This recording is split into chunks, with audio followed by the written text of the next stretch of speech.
Daudi alipakwa mafuta akiwa analisha kondoo za babake. Mafuta yalimtafuta na yakamlocate.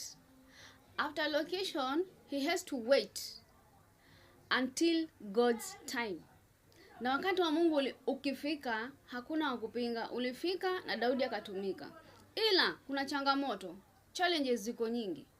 Wewe kama mtumishi wa Mungu, uliyeitwa, uliyeteuliwa katikati ya wengi walioitwa, ukachaguliwa and you are picked. Wait for God's time. Acha kuharakisha kukimbia kufungua madhabahu kwa sababu ya pesa. Wewe subiri. Ngoja. Maana Daudi wakati wa Mungu ulipofika hakuna aliyempinga, hakuna. Ila tuombe Mungu atupe hekima na atuzidishie wema na fadhili zake. Kesho tuko na ibada hapa. Ibada yetu ni hapa Malindi Mshelizi. Na hiyo ibada tunaimalizia, tulikuwa na seminar siku 3. Tunaimalizia kesho.